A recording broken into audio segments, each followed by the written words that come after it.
Hello, ladies and gentlemen, and welcome to The Discriminating Gamer. You know, I have to tell you, I was late to my first meeting of Fight Club, so I missed all the rules.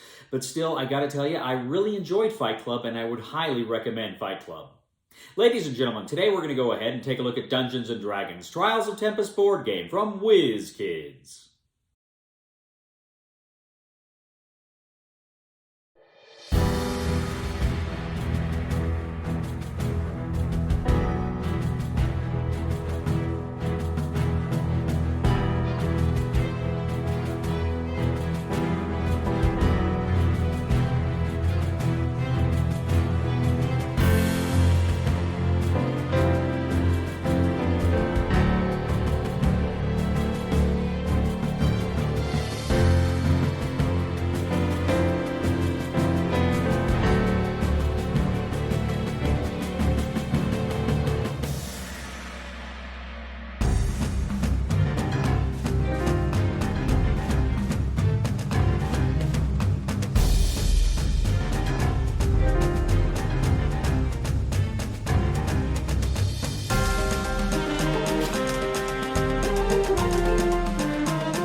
We'll get back to the review in just a moment. I want to take a minute to ask you to check out my other channel, that is Cody Carlson, PhD, where we talk about history, books on history, military history. I even post some of my lectures for my classes on there. Please check that out. Please subscribe to that channel. And now, back to the review.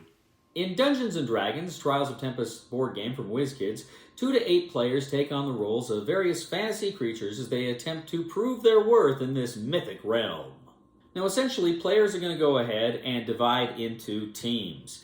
Then what they are going to do is select a class. This could be a bard, a wizard, a cleric, etc., etc. You go ahead, you select what class you're going to be, and then you have a number of cards that you're going to get for that class, but then also you're going to have subclasses, and you're going to select kind of which set of cards you want to play for your subclass.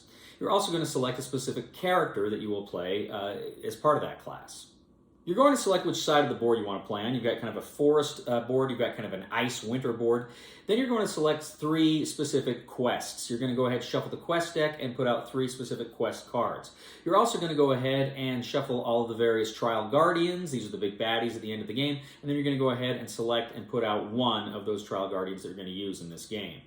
Now, each player is going to select a corner of the board. You're going to put like an entrance portal in one corner. The other side will put their entrance portal in the other side, and then you'll put your figures on those portals. Now, every round is going to start the same. Players are going to draw cards. Now, ordinarily, you're going to draw 2 cards. On the very first round, you're going to draw 4 cards. Next, you're going to draw an event card. This is going to give that specific round a little spice and sugar, some unique flavor. This thing can help or hinder the players in depending on what the card is. Next, you're going to go ahead and roll for initiative. Each player is going to roll a 20-sided die. You're going to go ahead, roll the die, and see where you belong. And you're going to take a little initiative token, and along the side of the track, there's an initiative track. Alongside the board, there's an initiative track from 1 to 20. You're going to place your initiative marker where it goes on that board, on that track. The monsters always go to 10, I believe. And if you're ever tied with another player, you go ahead and re-roll until one of you, of course, has a higher initiative number. Now, on your turn, you're going to be able to take 2 actions.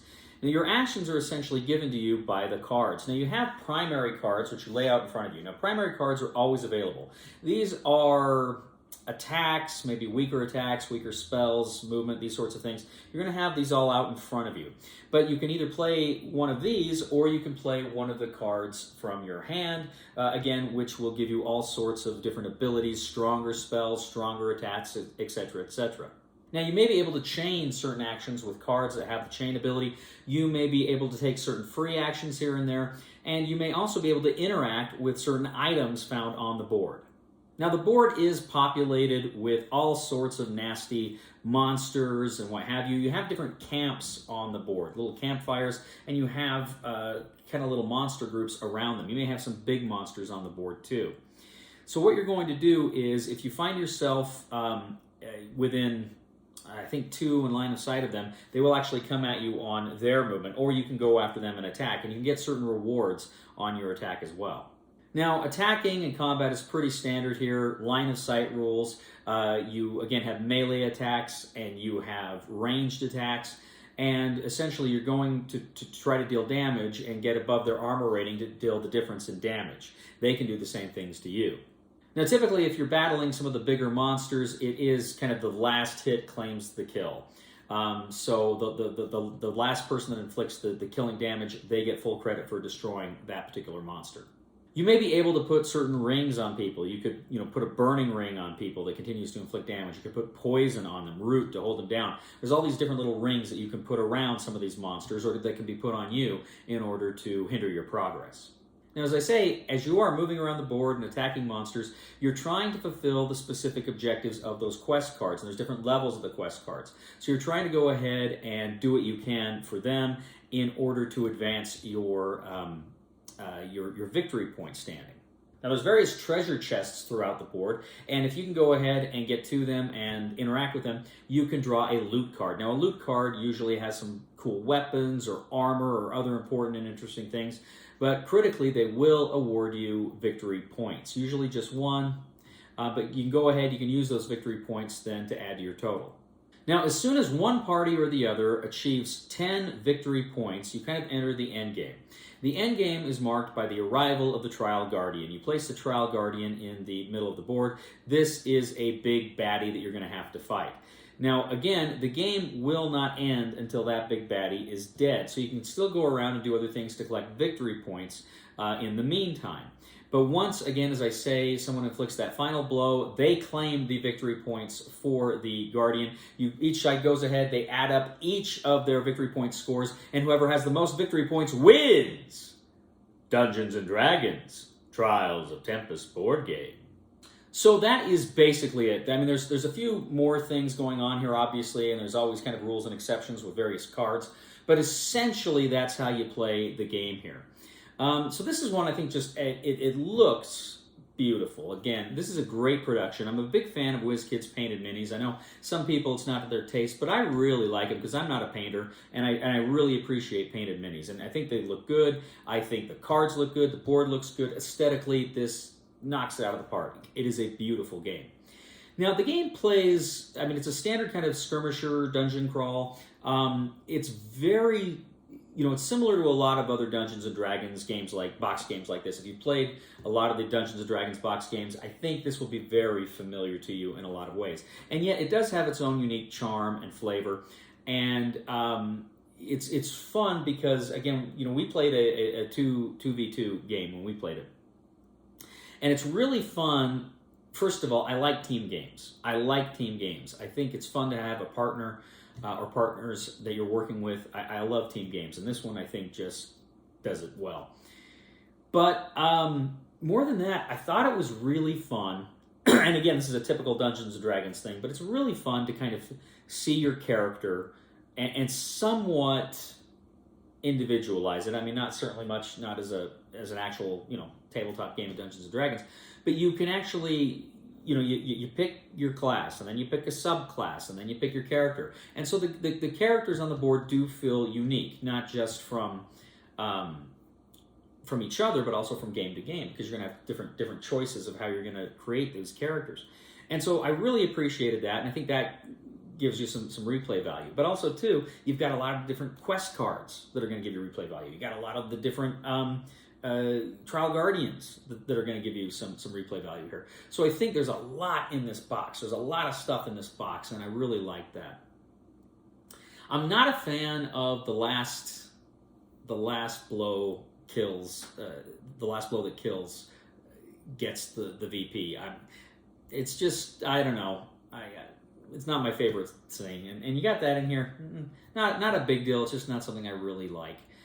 But generally, my friends and I had fun with this game. There's a real sense of adventure here and quest, and I've said this 100 times. My favorite games are games that tell great stories, and this one tells some good stories. I've really had some fun with this one. My friends did too.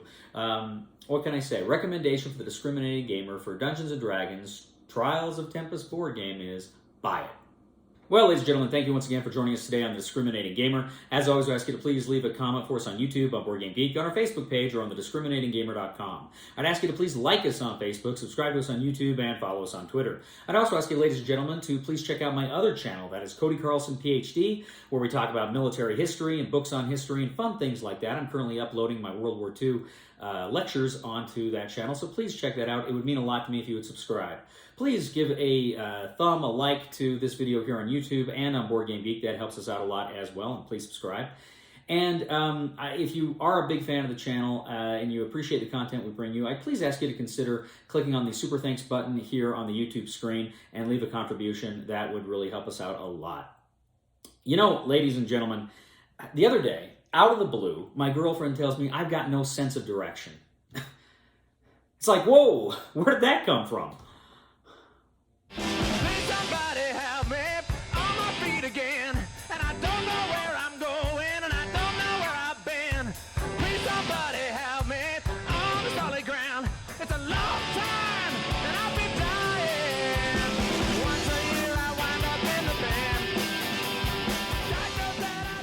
That defeats you? Yeah. That's game. That puts me at 8. That's game. Damn it. I disagree. You're so stupid! Why you don't play the game right? Help me flip it, Christy. If you and I both flip at the same That's time. true, we'll just lift it. Help me lift it!